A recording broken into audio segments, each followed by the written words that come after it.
Good morning, and I'd like to thank everybody for coming out today and joining us here today as we talk about this very important issue in the opioid epidemic.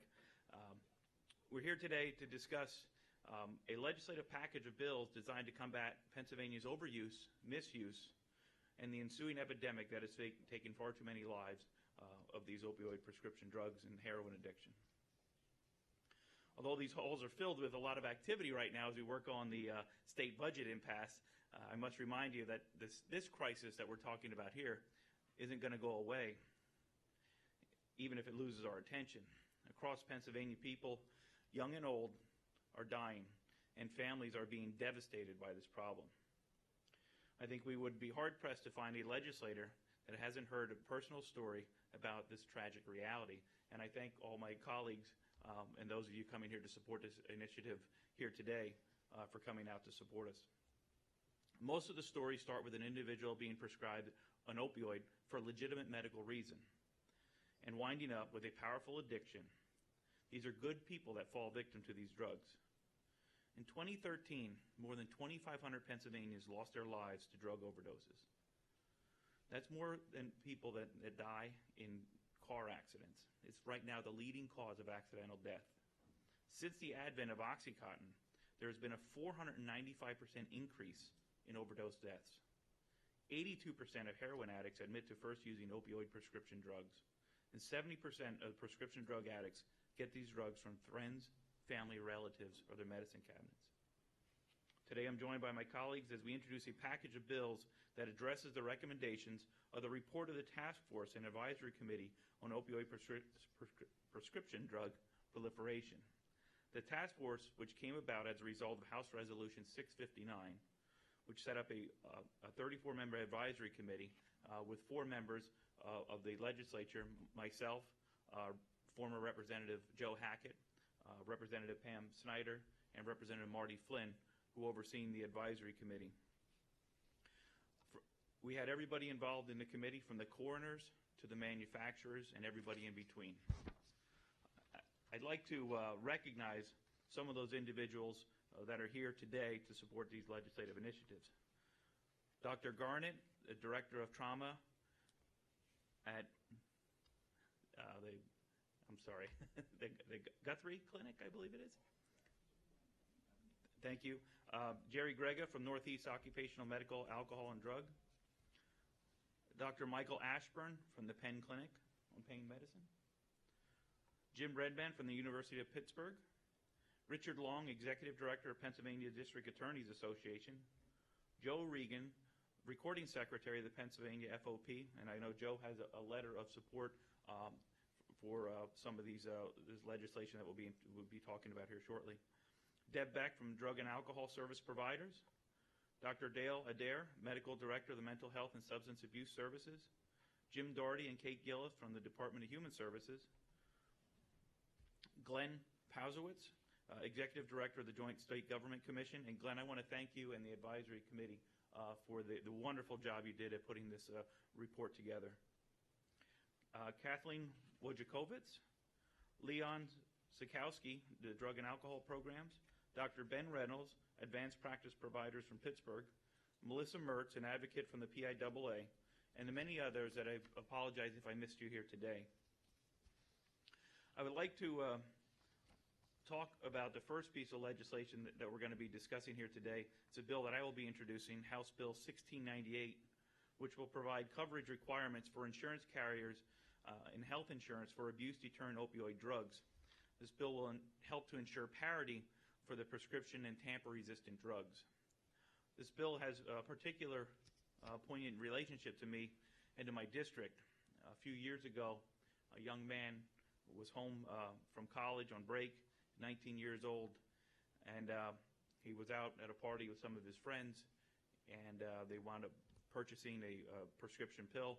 They cut that pill up, and unfortunately, this young man lost his life, and his mother found him the next morning at home. So with the parity of the tamper-resistant drugs will prevent these drugs from being misused, and with a lot of times with the time-released medication that's in these pills, if they're not used specifically as directed, they can have fatal results.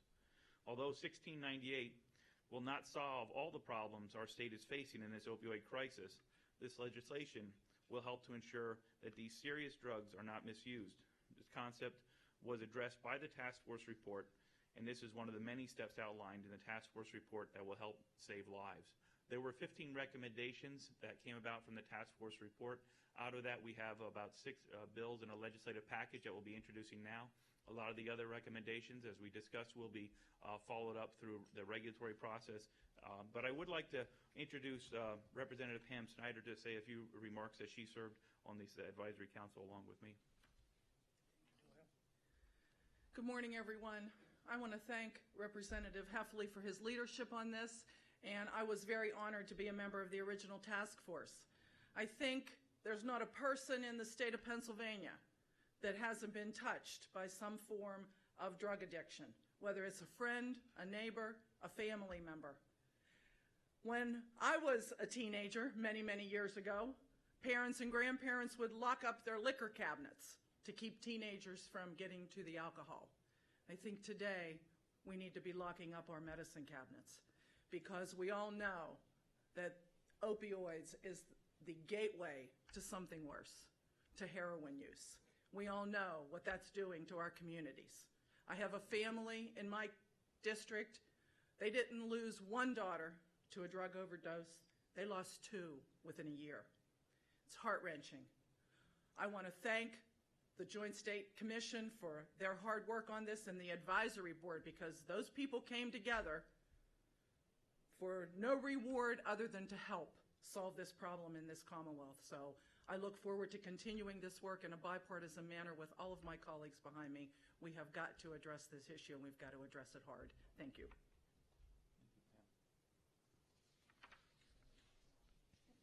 I would like to introduce Representative Rosemary Brown from Monroe County, and she will share a description of her legislative bill to be introduced. Good morning. First, I would like to again thank Representative Doyle Heffley for taking the lead and pulling together the many legislators and who believe we must really strengthen and develop policies to aid in reducing our opioid addiction epidemic, and all the legislators also standing behind as well who are here to support the legislation. But there is no doubt, as already been discussed, that the opioid addiction is plaguing our state and our local communities, destroying lives at all ages and acting as a major gateway for continued and further drug abuse. And the story is all too common, as was already mentioned, from opioid addiction to heroin, and then more leading to a path of destruction, a path of crime, and even death. It's story after story in the district that I represent as well. And just this past weekend, I was talking to Representative Doyle Heffley. I met with a family who had a son that was on a good path out of drug addiction about a year ago. And just this past weekend, I met the family again, and they said that he was back into the drug community and struggling once again. And unfortunately, the family was involved in having him now incarcerated. So, and it was very clear and honest that the opioid addiction was the beginning of that path of his difficulty. So here's a family that's continuing to struggle, but that is really the common story throughout the district and throughout the state. But because approximately 5 million Americans are abusing opioid pain relievers, I believe we can work stronger towards abuse prevention and identification, and hopefully reduce Pennsylvania's ranking as the state with the 4th highest drug overdose statistic. Last year, the Pennsylvania Medical Society, in collaboration with the Pennsylvania Department of Health and the Pennsylvania Department of Drug and Alcohol Programs, adopted new guidelines for pain treatment in emergency rooms. And these guidelines recommend appropriate treatment to relieve pain in the emergency room patients and identify individuals who may be abusing or who are addicted to prescription opioid drugs so they can be referred to treatment. While these guidelines are definitely a crucial step in fighting prescription drug abuse in the Commonwealth, I think it's very important to ensure that these guidelines are being diligently adhered to and implemented in Pennsylvania emergency rooms, especially regarding the length of the prescription opioid treatment. So my legislation simply proposes that we place that guideline into law, prohibiting emergency room providers from prescribing opioid painkillers for any longer than 7 days. So this legislation will work towards addiction prevention and will also aid in controlling excessive opioid products from being sold on the street or ending up in the hands of someone other than the patient, as Representative Doyle Heffley mentioned earlier as well. So I thank you all for being here today and your interest in our efforts to work on policy to prevent future opioid abuse. Thank you very much.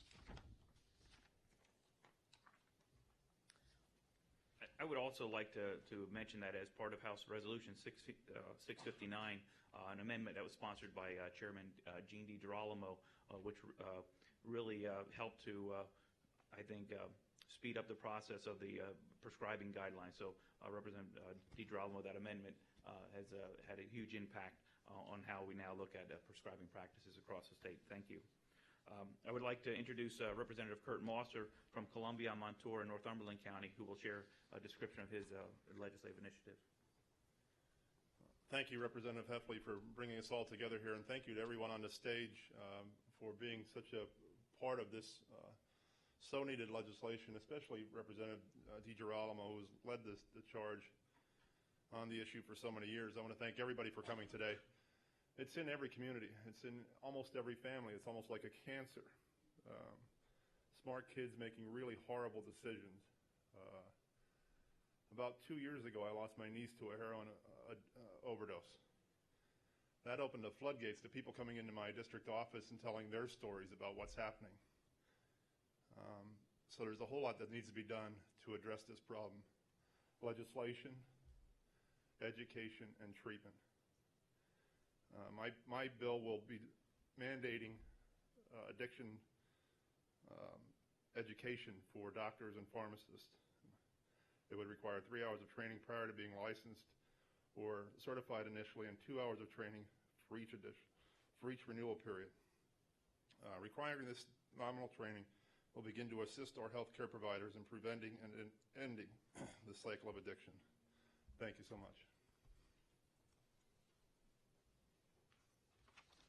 Thank you, Representative Mosser. And I think it's telling that we've all, as legislators, have had so many people come into our office talking about this issue. And I think it's also important to know that for those out there that are struggling with addiction, that treatment is an option, and recovery it works. And to help to encourage them that they're not in this fight alone. That as we work on these legislative initiatives, that we also need to be there for those that are struggling with addiction. I would like to introduce Representative Dan Mao from Adams County, who will share a description of his bill. Thank you. I'd like to thank Representative Heffley and everyone for taking on this so very important issue. Working on a piece that goes along with this that is sometimes overlooked, but is certainly very important. I'll begin with telling you a very brief story as to what brought this to mind. 8 years ago, my mother passed with Alzheimer's, and she was on a steady dose of morphine to keep her at ease, we'll say. And when she passed, there were plenty of bottles of unopened liquid morphine in the house, and hospice came in and proceeded to pour them down the drain. I, knowing that how our systems work, immediately jumped into action and said, "What in the hell are you doing? Do you not know where this is going to wind up?" She says, "Sure, at the sewer plant. It'll be treated." I said, "But you don't quite get it. What happens is these drugs get mixed in with the sewage. It gets treated. The so-called potable water, which will still have residual when it comes out of that sewer plant, goes into the stream. Stream goes back to the reservoir. The reservoir goes back to the water plant where they try to clean it some more and send it back to your home for ingestion." They used to talk about parts per billion when it comes to residuals of medications in our reservoirs. Now they're starting to mention about parts per million. It's kind of like somebody saying to me, "Well, you know you shouldn't eat more than 2 fish a week coming out of this river because of the things that are in the river. If you know that, why would you eat the first one?" If you know it's bad for our water system, why aren't we doing something to at least make people aware that putting your medications in the toilet or down the sink drain is the wrong way to dispose of it? So I'm working on a bill that would hopefully enhance people's knowledge of the proper disposal of their medications, opioids, narcotics, and all other medications for that fact. It creates a dangerous cocktail within our water systems. I certainly cannot stand here and tell you that some of the problems that we find in our children today can be blamed on that. I just know it's not helping. And if it's not healthy for us, why are we doing it? 25 years ago where I live, you didn't even think about recycling. Everything went in the same can. Didn't even think about it. Today, because of the push for recycling and the awareness of how bad it is to throw things like that in a landfill, we all recycle down there. And eventually everybody will recycle. If we start now on the awareness of how to dispose of your medications properly, eventually we'll get to a point where no one puts them down the toilet or down their sink. And hopefully we will have much cleaner water, and they won't even be talking about parts per billion. That's where I'm going with my bill, and hopefully strengthen our knowledge of the proper disposal of our medications. So that's where I'm going with my bill, and I want to thank Doyle for allowing me to jump in with his package. This is just one ancillary part that I think is important, and I'll keep working with everyone to make sure we get there. Thank you very much. Thank you, Representative Mallon. It is so important because we look at one of the ways to combat this addiction is, as I noted earlier, 70% of those that are abusing prescription drugs are getting them from family, friends, or out of medicine cabinets. So this, in turn, would help with the disposal of that. I'd like to introduce Representative Kinsey from Philadelphia County, who will offer a description of the resolution he will be introducing. Good morning.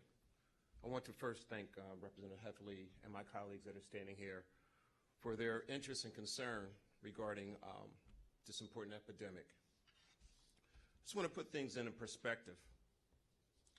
Almost 800,000 Pennsylvanians have a drug or alcohol problem and cannot get treatment. 1 in every 4 families have a loved one with addictions. More than 2,500 Pennsylvanians lost their lives to a drug overdose in 2013, and that number is projected to grow in coming years. At last count, Pennsylvania had the 10th most fatal overdoses of any state in the nation. Drug-related deaths outnumber traffic fatalities in 16 states, including Pennsylvania. And even though coverage for addiction treatment is included in the Affordable Care Act, the Federal Mental Health Parity and Addictions Equality Act, Medicaid expansion, and health exchanges, despite these coverages, families urgently seeking help for loved ones report difficulty in assessing treatment. Like many of you, this legislature is very concerned about this problem, and we're looking for ways to fight this epidemic. That's why I'm introducing House Resolution 590, directing the Department of Drug and Alcohol Programs to establish and administer a task force on access to addiction treatment programs through health plans and other resources. We cannot continue down this path. We must address not only the issue of addiction, but also the issue of access to treatment for those that are addicted. And the drug and alcohol programs are key to helping us. I'm confident that as we begin to work on this problem, the House and the Senate will come up with a way to appropriately address this epidemic. So I want to again thank Representative Heffley and my colleagues and friends that are standing here, because we are concerned about this epidemic, and hopefully the packages of legislation that we put together will help to at least put a dent into this major problem. Thank you. I'd like to once again thank everybody for coming out, and just thank my colleagues who we all have very busy schedules, and this is a really busy time of the year, but I think the amount of support that we have here today really emphasizes the importance of this issue. And I just really want to thank everybody. I would open it up if anybody has any questions at this time. If not, I thank you all for coming out and look forward to working with you as we combat this epidemic.